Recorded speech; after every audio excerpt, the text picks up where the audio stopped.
1969 తెలంగాణ రాష్ట్ర ఉద్యమకారుల సంఘం అధ్యక్షులు చక్రహరి రామరాజు గారు మనతో ఉన్నారు. సార్తో మాట్లాడదాం. సో చాలా అంటే తొలిదశ ఉద్యమం అసలు ఏ విధంగా ఉర్రు తొలగిందో, అప్పుడు ఏ విధంగా వారి పోరాట పద్మ ఉందో మనందరం చూసాము. మరి అట్లాంటి వీర నాయకులు మనతో ఉన్నారు, ఉద్యమకారులు ఉన్నారు. మాట్లాడించే ప్రయత్నం చేద్దాం. ఇప్పుడు ఉన్నటువంటి ప్రభుత్వం గురించి కావచ్చు, గతంలో ఇచ్చినటువంటి ప్రభుత్వం ఉద్యమకారులకు ఇచ్చినటువంటి హామీల విషయంలో కావచ్చు, వాటన్నిటి గురించి కూడా మాట్లాడించే ప్రయత్నం చేద్దాం. దాదాపు 80 సంవత్సరాల పైగా ఉన్నారు వారు. ఇప్పుడు ఉన్నటువంటి ప్రభుత్వం సంబంధించిన అంశాలు కూడా మాట్లాడే ప్రయత్నం చేస్తూ ఉన్నారు. వారితో మాట్లాడిద్దాం. సార్, అసలు ఏంటి తెలంగాణ ఏర్పడింది? నీళ్లు నిధులు నియామకాల కోసం ఏర్పడింది. సో ఏర్పడినటువంటి తెలంగాణ ఇప్పుడు అన్ని అంశాల ముందుంది అనుకోవచ్చా? వచ్చినటువంటి తెలంగాణ మనం కోరుకున్న తెలంగాణగా మారుతుంది అనుకోవచ్చా? ఎట్లా చూస్తారు సార్? గత ప్రభుత్వం ఎట్లా చూస్తున్నారు, ఈ ప్రభుత్వం? గత ప్రభుత్వం నా పేరు చక్రహరి రామరాజు. మేము 1969లో తెలంగాణ ఉద్యమాన్ని ఎందుకు మొదలుపెట్టామంటే, ఆంధ్ర పెత్తందారుల ఏదైతే డామినేట్ చేస్తుందో వాళ్ళ గురించి. ఆ రోజులో ముల్కీ రూల్స్కు వ్యతిరేకంగా దొంగ సర్టిఫికేట్లు తీసుకొని ఆంధ్ర వాళ్ళు చాలామంది వచ్చి ఇక్కడ ఉద్యోగాలు చేస్తుండ్రు. దానికి వ్యతిరేకంగా, ఆంధ్ర పెత్తందారి వ్యతిరేకంగా దొంగ ముల్కీలు తీసుకొని ఇక్కడ ఉద్యోగాలు చేస్తూ ఇక్కడ ఉద్యోగాలు కొల్లగొడుతున్నారు, నీళ్లు నిధులు కూడా కొల్లగొడుతున్నారని ఆనాడు ఒక మహత్తరమైనటువంటి ఉద్యమం, మహోజ్యమైన ఉద్యమం, అసలు ఒక చారిత్రాత్మక ఉద్యమం. ఎందుకు చారిత్రాత్మక ఉద్యమం అంటే, మలి ఉద్యమంలాగా కాకుండా ఆనాడు మరి ఆ ఉద్యమంలో 369 మంది పోలీస్ తూటాల బలి అయింది. విద్యార్థులు ఒక సంవత్సరం మొత్తం ఉద్యమంలో ఉండి వాళ్ళ జీవితంలో ఒక సంవత్సరం నష్టపోవడమే కాకుండా అనేక రకాలుగా నష్టపోయారు. అంతేకాకుండా ఆనాడు ఉన్నటువంటి ముఖ్యమంత్రి కాసు బ్రహ్మానంద రెడ్డి, ఆంధ్ర, ఆయన సమైక్యవాది. తెలంగాణ రాష్ట్రం రావడం ఇష్టం లేక పోలీసులతో మా మీద చాలా దమనకాండలు చేయించిండు, లాఠీచార్జీలు చేయించుండు, తర్వాత అనేక రకాల ఫైరింగ్లు చేయించుండు, దెబ్బలు పెట్టి రోజులు నెల తరబడి జైళ్ళలో పెట్టిండు, పోలీస్ స్టేషన్లలో పెట్టి రోజుల తరబడి కొట్టినటువంటి చరిత్ర ఉన్నది. ఎక్కడ పడితే అక్కడ లాఠీచార్జ్ చేసినటువంటి చరిత్ర. వాటన్నిటిని ఎదుర్కొని ఒక సంవత్సరం ఉద్యమం చేసినాం ఆయన ఆ రోజులలో. అయితే జైళ్ళలోకి పోయినాం, అన్నీ చేసినాం. ఆనాడు చివరిగా తెలంగాణ వస్తుంది అనుకునేటువంటి పరిస్థితిలో కొంతమంది రాజకీయ నాయకులు ఉద్యమంలో చేరి దీన్ని నీళ్లు గార్చి ఈ ఉద్యమాన్ని ఆనాటి యొక్క కేంద్ర ప్రభుత్వాన్ని తాకట్టు పెట్టినందువలన ఆనాడు ప్రత్యేక తెలంగాణ రాష్ట్రం ఏర్పడలేదు. కానీ ఆ ఉద్యమం కంటిన్యూ అయితేనే ఉంది. 72లో ఒకసారి జరిగింది. ఒక 60 సంవత్సరాల నుంచి ఈ యొక్క సపరేట్ తెలంగాణ కోసం అనేక పోరాటాలు జరిగినాయి. అనేక పోరాటాలన్నిటిలో కన్నా కీలకమైన ఉద్యమం 1969 తెలంగాణ ఉద్యమమే. ఆ ఉద్యమం లేకపోతే మలి ఉద్యమం లేదు. దాని స్ఫూర్తితోనే మలి ఉద్యమం జరిగి తెలంగాణ రాష్ట్రం ఏర్పడింది. మేము ఆ ఉద్యమంలోనే కాకుండా మలి ఉద్యమంలో కూడా పాల్గొన్నాం, కీలకంగా పాల్గొన్నాం. 2 ఉద్యమంలో కాకుండా కీలకంగా పాల్గొన్న సీనియర్ ఉద్యమకారులం. 2014లో తెలంగాణ రాష్ట్రం ఏర్పడింది. సంతోషం, హర్షించడం వస్తుంది అనుకున్నాం. సరే, తెలంగాణ ఏర్పడిన తెలంగాణ మాకు న్యాయం జరుగుతుంది అనుకున్నాం. కానీ తెలంగాణ రాష్ట్రం ఏర్పడినటువంటి 2014 నుంచి ఈ ఉద్యమకారులని కనీసం గౌరవించాలి, గుర్తించాలి అనే డిమాండ్ మీద ఆ ప్రభుత్వంలో 10 సంవత్సరాలు అనేకరమైన కార్యక్రమాలు చేసినాం. ముఖ్యమంత్రి కలవడానికి ప్రయత్నించిన ఏది చేసినా ఆయన స్పందించలేదు. ఆయన ఏమనుకుందంటే, కేవలం నా వల్లనే ఈ తెలంగాణ రాష్ట్రం వచ్చింది తప్ప ఎవడి వల్ల రాదు, ఎవడు ఉద్యమకారుడు కాదు అనే ఆలోచనలో ఉండి మాకు కనీసం ఇంటర్వ్యూ కూడా ఇవ్వలేదు. ఇప్పుడు కూడా అదే చెప్తున్నారు, కేసీఆర్ లేకపోతే తెలంగాణ వచ్చేది అనేది బీఆర్ఎస్ పార్టీ నాయకులు చెప్తా ఉంటారు కదా సార్ అనేక స్టేజ్ల మీద. ఎట్లా? పూర్తిగా కరెక్ట్ కాదు. ఇది ఒక చారిత్రాత్మక ఉద్యమం, ఒక్క రోజులు వచ్చింది కాదు. 60 సంవత్సరాలు సుదీర్ఘ పోరాటం. ఎంతమంది బలిదానాలు చేసింది, ఎంతమంది ప్రాణత్యాగాలు చేసింది, ఎన్నో కష్టాలు పడితే చివరి దశలో ఏదో వచ్చి నీవు ఒకరోజు ఏదో ఒక 2 రోజులు మరి ఏదో నిరాహార దీక్ష చేసి నేను చావు నోటు తలకా పెడితే వచ్చిందంటే కాదు. మరి తొలి ఉద్యమంలో దాదాపు 369 మంది చనిపోయిండ్రు. మలి ఉద్యమంలో 1200 మంది చనిపోయిండ్రు. మీ వాళ్ళు ఎవడం చనిపోయిందా? కేసీఆర్ కుటుంబంలో ఎవడం చనిపోయిందా? రాజకీయ నాయకుల కుటుంబంలో ఎవడం చనిపోయిందా? నువ్వేం చేసినావు? ఉద్యమకాలు అనేక రకాలుగా నష్టపోయినారు, చదువులు పోగొట్టుకున్నారు, ఉద్యమాలు ఉన్నారు. వాళ్ళకు నువ్వేం చేయాలి? వచ్చిన తెలంగాణ, మరి తెలంగాణ ఉద్యమ యొక్క చరిత్రతో వచ్చినటువంటి యొక్క తెలంగాణ ఏదో టీఆర్ఎస్ పార్టీ ఉందో కనీసం ఉద్యమకాలను గుర్తించాలనే కనీస ఇంగిత జ్ఞానం లేదా? దేనికోసం ఏర్పడింది? నీ కోసమా? నీ కుటుంబం కోసమా? నీ కుటుంబ రాజకీయం కోసం వచ్చిందా? ఉద్యమకారుల కనీసం ఇంటర్వ్యూవా? కనీసం వాళ్ళతో మాట్లాడవా? మీ డిమాండ్స్ ఏంటని లేవి మాట్లాడవా? ఇంత దుర్మార్గమైన సీట్లు ఇచ్చాము అంటున్నారు కదా సార్, పొలిటికల్ గా కొన్ని సీట్లు ఇచ్చాము, పదవులు ఇచ్చాము. నీకు నీ ఎంబటి ఉన్నటువంటి కొంతమంది టీఆర్ఎస్ పార్టీ వాళ్ళకి ఇచ్చింది. ఒక పార్టీ వాళ్ళే కాదు కదా, తెలంగాణ ఉద్యమంలో సకల జనులు పాల్గొన్నారు. 69లో అందరు పాల్గొన్నారు, ప్రాణాలు కోల్పోయినారు. మలి ఉద్యమంలో కూడా అన్ని సంఘాలు పాల్గొన్నాయి, జేఏసీ పాల్గొంది, రకరకాల అందరు పాల్గొంటేనే ఈ యొక్క విస్తృతమైనటువంటి యొక్క ఉద్యమాన్ని దృష్టిలో ఉంచుకొని కేంద్ర ప్రభుత్వం ఇన్నాళ్ళ నుంచి పోరాటం చేస్తున్న ఉద్దేశంతో తెలంగాణ రాష్ట్రం ఇచ్చిన దగ్గర తప్ప నీ ఒక్కడికో నీ కుటుంబం కోసమో ఏదో నీ ఎమ్మెల్యేలు కొద్దిమంది కోసం ఇవ్వలేదు. కాబట్టి వీళ్ళందరి యొక్క త్యాగ ఫలితంగా తెలంగాణ రాష్ట్రం వచ్చింది తప్ప ఏ ఒక్క పార్టీ వల్లనో ఏ ఒక్కడి వ్యక్తినో తెలంగాణ రాలేదు. అది తప్పు. ఆయన యొక్క అభిప్రాయం కూడా తప్పు. కేసీఆర్ గారు కానీ కేటీఆర్ కానీ వీళ్ళ అభిప్రాయం కూడా తప్పు. ఆ సమయంలో సార్ మీకు ఉద్యమకారులకు చాలా హామీలు ఇచ్చారు, కేసీఆర్ కూడా వెళ్ళే ప్రయత్నం జరిగింది, కానీ అప్పుడు కనీసం మిమ్మల్ని కలిసే ప్రయత్నం కూడా లేరు. కలిసే ప్రయత్నం కూడా చేయదు. నేను చాలా సార్లు ఇప్పుడు 69 ఉద్యమంలో పాల్గొన్న నాయన నరసింహారెడ్డి గారు ఉన్నారు, ఆయనతోటి కలిసి కూడా 2-3 పెద్ద మీటింగులు పెట్టాం. మా యొక్క మెసేజ్ని ముఖ్యమంత్రి గారు తీసుకుపోమని కూడా చెప్పాను. ఆయన చెప్తే కూడా నాకు చెప్పొద్దని ఆయనను కూడా పక్క పెట్టేటువంటి పరిస్థితి. అసలు 69 ఉద్యమాన్ని ఆయన అసలు గుర్తించడానికి కూడా ఇష్టపడినటువంటి వ్యక్తి. మలి ఉద్యమకారులను కూడా ఏదో కొంతమంది ఆయన చుట్టూన్నటువంటి వాళ్ళకి మంత్రి పదవులు ఇచ్చింది తప్ప నిజంగా ఉద్యమంలో పాల్గొన్నటువంటి వాళ్ళకి ఏ రకమైనటువంటి యొక్క మరి చేయలేదు, కనీసం గౌరవించలేదండి. తెలంగాణ రాష్ట్రం ఏర్పడిన తర్వాత 2 జూన్ ఉంటుంది, ఉద్యమకారులను కనీసం గౌరవించాలి కదా. తెలంగాణ రాష్ట్రం ఏర్పడినటువంటి ఫస్ట్ దాంట్లోనే కనీసం ఉద్యమకారులు స్టేజ్ మించి ఒక శాలువా కప్పలేదు, కనీసం గౌరవించలేదు. మరి ఎవరి కోసం తెలంగాణ, ఎందుకు మేము ఇన్ని త్యాగాలు చేసినాం, ఇన్ని సంవత్సరాలు ఎందుకు పోరాటం చేసినాం, కనీస గౌరవం కూడా లేనప్పుడు దేనికి అది? ఎందుకంటే మేము కోరుకునేది ముందు గౌరవం కోసం మేము చేసినాం, ఇన్నాళ్ళు పోరాటం చేసినాం. నాకు 80 ఏళ్ళు, 80 ఏళ్లలో నేను దాదాపు అప్పటి ఉద్యోగంలో పాల్గొన్నా, ఇప్పటి ఊరున్నా, శరీరంలో దెబ్బలు తిన్న చోట్ల దెబ్బలు తిన్నా, అనేక ఇబ్బందులు పడ్డా, ఉద్యోగాల్లో నష్టపోయినా, అనేక రకాలు నష్టపోయినటువంటి చాలా మంది ఉన్నారు. కనీసం వాళ్ళని గుర్తించి వాళ్ళకి కావాల్సిన మినిమం వసతులు. కేసీఆర్ కంటే మీరు అంతా సీనియర్ కదా సార్ ఇక్కడ అంతా కూడా, మీ దాంట్లో కేసీఆర్ షెడ్యూల్ కట్టుకుంటాడు. మేము ఉద్యోగం చేస్తున్నప్పుడు కేసీఆర్ షెడ్యూల్ కట్టుకొని కనీసం ఉద్యోగం గురించి కూడా తెలియదు, చాలా మందికి తెలియదు. ఇప్పుడు ఉన్నటువంటి వాళ్ళకు ఆనాడే మేము చారిత్రాత్మక ఉద్యమం చేసినాం. ఆనాడు విద్యార్థి నాయకులు మేము, ఆనాడు మొత్తం అది ఇదే హైదరాబాదు మొత్తం కర్ఫ్యూతో నిండి ఎట్లా భగభగ మండుతున్నటువంటి యొక్క దాన్ని మిలిటరీ వచ్చింది, ఆర్మీ వచ్చింది, కవాతు చేసింది, కర్ఫ్యూలు రోజుల తరబడి కర్ఫ్యూలు నడిచినాయి, ఫైరింగ్లు అయినాయి. అంత ఒక చారిత్రమైన అంత పెద్ద ఉద్యమాన్ని కొంతమంది రాజకీయ నాయకుల్లో అణచివేతకు గురైంది అప్పుడు, లేకుంటే ఆనాడే తెలంగాణ వచ్చేది. మరి ఇవన్నీ కాదని కేవలం ఏ ఒక్కని వల్లనే వచ్చింది అనేటువంటి భ్రమలో ఉండి వీళ్ళని గుర్తించకపోవడం అనేది చాలా అన్యాయము, దుర్మార్గమైన చర్య. నేను చెప్పండి ఇప్పటి ప్రభుత్వం సరే, ఆయన గత ప్రభుత్వం మాట్లాడదాం సార్. అయితే రాష్ట్రం అంతా కూడా కేసీఆర్ ఓడిపోవడానికి కారణం ఉద్యమకారులను పక్కన పెట్టాడు, అందుకే కేసీఆర్ ని కూడా ప్రజలు పక్కన పెట్టారు అనేది చర్చ నడిచింది. ఇది ఏ మాటకి కరెక్టే. మేము ఒకసారి నేనేమంటున్నంటే ఉద్యమకారులను కనీసం గుర్తించలేదు. ఉద్యమకారులు అంటే ఇప్పుడు మేము ఉన్నాం, 60 ఉద్యమకారులు ఉన్నాం, ఒక్కొక్కళ్ళు 70-80 ఏళ్ల వయసులో ఉన్నాం. ఒక్కొక్క కుటుంబంలో ఎంతమంది ఉంటారండి? ఒక్కొక్క కుటుంబం ఫాలోయర్స్ గా 50 మంది 100 మంది ఉంటారు. మేము ఇన్ఫ్లుయెన్స్ చేయదలుచుకుంటే చాలా మంది ఇన్ఫ్లుయెన్స్ చేయగలుగుతాం. ఆయన ఎవరికి ఒక నిరంకుశ పాలన జరిగింది ఆయన యొక్క కాలంలో. ఆయన ఏదనుకుంటే అది చేయడం తప్ప ఎవరి మాట వినేవాడు కాదు, ఎవరు చెప్తే చేసేవాడు కాదు, ఆయన ఏదనుకుంటే అది చేసి ఒక నిరంకుశంగా పరిపాలించిండు. ఎవరన్నా పోయి చెప్పుకోవడానికి కూడా అవకాశం ఇవ్వలే. ఉద్యమకారులు మేము 10 ఏళ్ళు పోరాటం చేస్తే కనీసం ఒక్కసారి ఇంటర్వ్యూలే. మాకు ఇంత దుర్మార్గంగా ఎప్పుడు ఉండదు, ఏ ప్రభుత్వంలో ఉండదు. ఒక ఉద్యమ నేపథ్యంలో వచ్చినటువంటి ఒక తెలంగాణ మరి టీఆర్ఎస్ ఏదైతుందో ఇంత దుర్మార్గంగా ఇంత నిరంకుశంగా పాలించింది కాబట్టే ఆయన ఓడిపోవడానికి ఉద్యమకారులను గుర్తించకపోవడం, వాళ్ళని సరైనటువంటి యొక్క న్యాయం చేయకపోయినందువల్లనే తిరుగుబాటు వచ్చి ఆయన ఓడిపోయాడు. ఎక్కువ అంశం సార్. ఇప్పుడు ఉన్న కాంగ్రెస్ ప్రభుత్వం కూడా మీకు సపరేట్ గా మేనిఫెస్టో పెట్టడం జరిగింది, ఇండ్ల స్థలాలు ఇస్తామని చెప్పి ఉద్యమకారులకు సంబంధించి కూడా. ఎట్లా చూస్తారు దీన్ని? ఇప్పుడు 2.5 ఏళ్ళు కావస్తా ఉంది ఈ ప్రభుత్వానికి.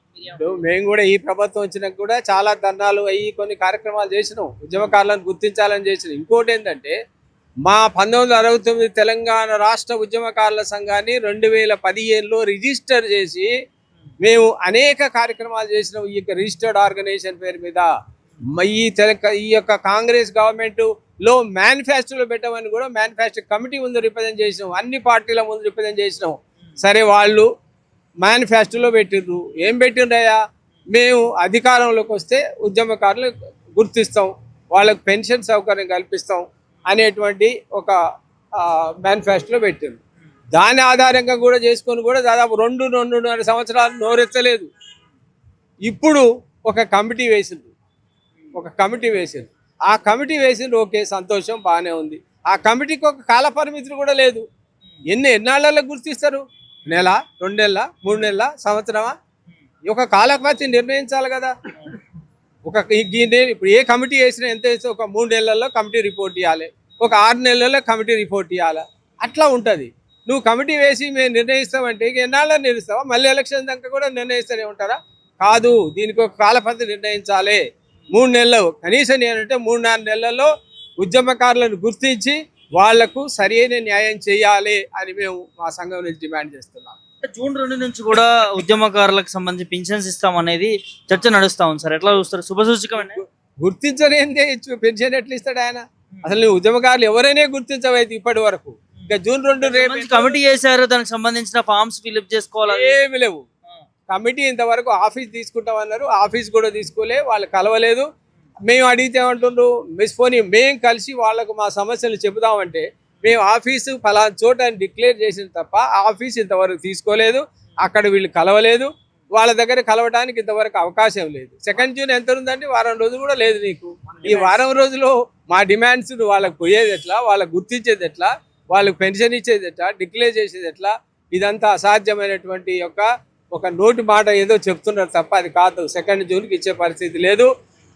అది కాకుండా కనీసం మినిమం ఒక 2-3 నెలలైనా ఈ ఉద్యమకారులను గుర్తించే కార్యక్రమం ముగించి రాష్ట్ర ప్రభుత్వం తమ ఇస్తున్నటువంటి యొక్క పెన్షను మరి మిగతా మేము కూడా ఏం కోరుకుంటే చాలామంది వాళ్ళు 70-80 సంవత్సరాలు ఉన్నటువంటి వాళ్ళు చాలామంది ఆరోగ్యపరంగా చాలా క్షీణించున్నటువంటి పరిస్థితి. ఆర్థికంగా మేము డిమాండ్ ఏం చేస్తూ ఉన్నామంటే ముందు మమ్మల్ని గుర్తించండి, గుర్తించి ఏం చేయమంటున్నాం, గౌరవప్రదమైన పెన్షన్ సౌకర్యం ఇవ్వండి, ఉచిత వైద్య సౌకర్యం కల్పించండి. అందరు 70-80 ఏళ్ళు ఉండు కాబట్టి అందరికీ ఉచిత వైద్య సౌకర్యం కల్పండి, వీలైతే ఉచిత రవాణా సౌకర్యం కల్పించండి అంటున్నాం. అదేవిధంగా మీరు ప్రకటించిన 2050 చదరపు గజాల ఇంటి స్థలం ఇస్తామని ప్రకటించారు, అది ఇవ్వండి అని అడుగుతున్నాం. అంటే మీరు గుర్తించే కార్యక్రమాన్ని త్వరగా 2-3 నెలలు ముగించి మీరు ఇస్తున్నటువంటి హామీల మేరకు వీళ్ళందరికీ పెన్షన్ ఇవన్నీ ఇవ్వాలని డిమాండ్ చేస్తా ఉన్నాం. ఓవరాల్గా ఇప్పుడు గుర్తింపు విషయం ఏమవుతుందంటే, సరే ఇప్పుడు ఉద్యమకారులు అంటే ఏదో మరి ఆ పోలీస్ స్టేషన్లో అక్కడ ఇక్కడ ఏదో గుర్తిస్తారు. మేము ఏమంటుండు గుర్తించడానికి ఏమంటుండే ఆయన అంటే మీ దగ్గర జైలు సర్టిఫికేట్ ఉంటే ఏమంటుండు, లేకుంటే ఏమన్నా పోలీస్ స్టేషన్లో ఎఫ్ఐఆర్ కాపీలు కానీ కేసు రిజిస్టర్ అయితే ఆధారాలు చూపించబట్టు, ఏమైనా పేపర్ కటింగ్లు ఉంటే చూపించబట్టు. కానీ 69 ఉద్యమం జరిగి 56 సంవత్సరాలు అయింది. మేము ఏ పోలీస్ స్టేషన్ పోయినా ఏ జైలుకి పోయినా మా దగ్గర ఏ రికార్డు లేదు అంటుండ్రు. మరి ఎట్లా మామూలుగా గుర్తించి, ఏదో కొద్ది మంది దగ్గర ఒక 10% దగ్గర కూడా లేవు, ఇవ్వమంటే మా దగ్గర ఆధారాలు లేవు అంటుండ్రు. కానీ దీన్ని మమ్మల్ని గుర్తించడానికి మేము ఏం డిమాండ్ చేస్తూ ఉన్నాం అంటే వీలైతే మీరు అందరు ఎస్పీలకు జైలు సూపరింటెండెంట్లకు లెటర్లు రాయండి, ఆ పాత రికార్డు అంతా వెతికి చూసి ఇవ్వండి అని ఒక పెడుతున్నాం. రెండవది ఏమంటున్నాం అంటే ఆ 69 తెలంగాణ ఉద్యమంలో 1 సంవత్సరం మొత్తం హై స్కూల్ విద్యార్థులు, కాలేజీ విద్యార్థులు, ఇంజనీరింగ్ కాలేజ్, మెడికల్ అన్ని కాలేజీ విద్యార్థులు సంవత్సరం మొత్తం ఉద్యమంలో ఉండి చదువు పోగొట్టుకొని నష్టపోయారు. ఆ బేస్లోనైనా గుర్తించండి. ఉద్యమకారులుగా ఎవరైతే మేము గుర్తించమంటున్నో వాళ్ళ దగ్గర ఉన్నటువంటి హై స్కూల్ సర్టిఫికేట్ కానీ కాలేజ్ సర్టిఫికేట్ కానీ అప్పుడు ఉంటాయి కదా, వాళ్ళంతా ఉద్యమంలో పాల్గొనలే కదా, వాళ్ళని ఆ బేస్లోనే గుర్తించమంటున్నాం. లేదు, మూడవది ఏంటంటే మేము 2000 తెలంగాణ వచ్చిన తర్వాత 2014 తర్వాత 15లో అన్ని జిల్లాలు తిరిగినాం, అన్ని జిల్లాల కమిటీలు వేసినాం. ఆ కమిటీలకు అంటే ఉద్యమాలు ఉన్న వాళ్ళతోటే కమిటీ వేసినాం. వాళ్ళందరూ ప్రతి జిల్లా యొక్క లిస్టు తయారు చేసిండ్రు, వీళ్ళు ఉద్యమాలన్నీ అదంతా కన్సాలిడేటెడ్ పంపితే మేము ఒక లిస్టు తయారు చేసినాం. వీళ్ళు ఉద్యమంలో వాళ్ళ యొక్క ఆధార్ కార్డు, ఫోన్ నెంబరు, వాళ్ళ పర్టికులర్స్ కలిపి ఒక లిస్టు తయారు చేసినాం. ఆ లిస్టుని మీకు సబ్మిట్ చేస్తాం. దాని ఆధారంగానైనా మీరు గుర్తించండి. ఒక సీనియర్ ఉద్యమకారులుగా మేము ఇన్ని సంవత్సరాలు 12 సంవత్సరాలు ఎదురు చూస్తున్నాం. కనీసం సీనియర్ ఉద్యమకారులుగా 2 ఉద్యమంలో పాల్గొన్న ఉద్యమకారులుగా గుర్తించి మీరు ఇస్తున్నటువంటి పెన్షన్ సౌకర్యము, ఉచిత వైద్య సౌకర్యము, 250 గజాల స్థలం వెంటనే ఇవ్వాలని 69 తెలంగాణ రాష్ట్ర ఉద్యమసారుల సంఘం నుండి రాష్ట్ర అధ్యక్షుడిగా నేను చక్రహరి రామరాజు మేమందరం కూడా డిమాండ్ చేస్తాం. సీనియర్ ఉద్యమకారులకు సంబంధించి కూడా మాట్లాడించే ప్రయత్నం చేద్దాం. సీనియర్ ఉపాధ్యక్షుడు వనం చంద్రమౌళి మాట్లాడదాం. సార్, ఎట్లా చూస్తారు? తెలంగాణ వచ్చింది, నీళ్లు నిధులు నియామకాలు అన్ని కూడా సమకూర్చుకున్నామా, ఏం చెప్తారు? సమకూర్చుకున్నామో లేదో కానీ 69 ఉద్యమంలో పాల్గొన్నటువంటి మేము, నా పేరు వనం చంద్రమౌళి.